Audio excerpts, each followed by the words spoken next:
बहुत शुभ और सौभाग्यशाली होती है ऐसी नारी।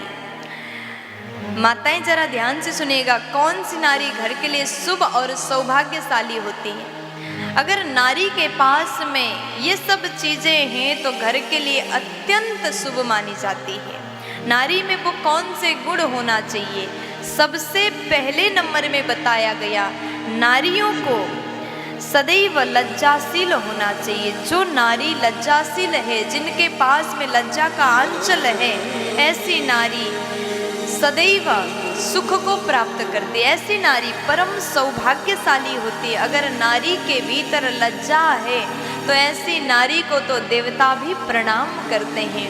धरती में सौभाग्यशाली होती है ऐसी स्त्री जो लज्जाशील है, लोगों का सम्मान करने वाली है।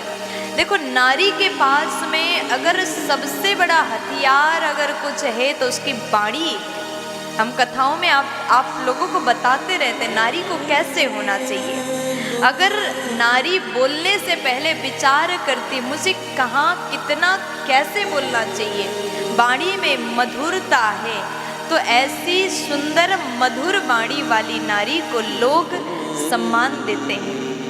हम अपना चरित्र स्वयं निर्माण करते हैं, अपने व्यवहार से, अपने स्वभाव से लोगों को बताते हैं कि हम सम्मान के लायक हैं या अपमान के लायक हैं। अगर आपकी वाणी मधुर है, आपके हर एक शब्द द्वारा लोगों का सम्मान होता है, तो आप सर्वथा सम्मानीय हो जाते, पूजनीय हो जाते हैं। देवता भी प्रणाम करते ऐसी स्वभाव की स्त्री को। इसलिए नारी को सदैव लज्जाशील होना चाहिए।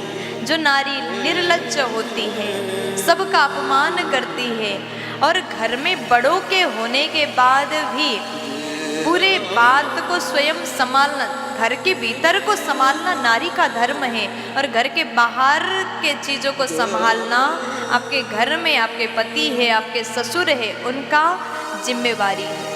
अपने पति और ससुर के, अपने से बड़े व्यक्ति के होते हुए नारी को घर के बाहर के कामों में ज़्यादा इंटरफेयर नहीं करना चाहिए। नारी का धर्म है घर के भीतर को संभालना। जो नारी निर्लज्ज होती है, लोगों से बड़े कड़वे आवाज में बात करती, सदैव अपने बात को ऊंचा रखने की व्यवहार की नारी है, ऐसा स्वभाव है, तो ऐसी नारी घर के लिए अशुभ मानी जाती है।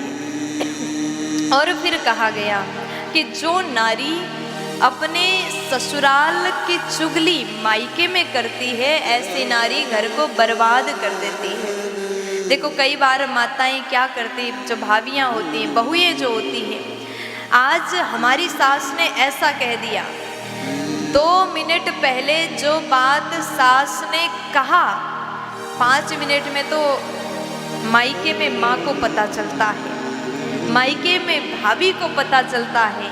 जो नारी अपने ससुराल की छोटी छोटी बात को मायके पहुंचाती, चुगली करती, अपने परिवार के लोगों का अपमान करती है, तो ऐसी नारी जीवन में कभी सुख को नहीं पाती। ऐसी नारी परिवार के लिए अत्यंत अशुभ स्वभाव की मानी जाती। देखो, वो नारी सर्वगुण संपन्न है जो मायके की बातों को मायके तक रखे, घर की ससुराल की बातों को ससुराल तक रखे। जो सर्वथा सासू माँ की बुराई करती है, ऐसी नारी घर के लिए अच्छी नहीं मानी जाती। और यहाँ पर जो सासें हैं वो खुश हो रहे होंगे, लेकिन सासुओं को क्या करना चाहिए, वो भी बहू का सम्मान करें। कई बार हम कथाओं में जाते हैं तो भाभी लोग कहती हैं कि हमारी सास हमारी चुगली करती, ये भी गलत है।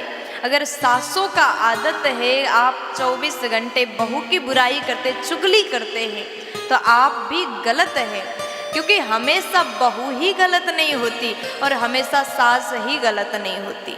गलती दोनों की हो सकती है। जो परिवार को समझ करके, सबका सम्मान को बढ़ा करके परिवार को चलाने की नीयत रखे, ऐसी नारी सर्वथा स्वयं भी सुख को पाती है और अपने परिवार जन को भी सुख को देने वाली होती है।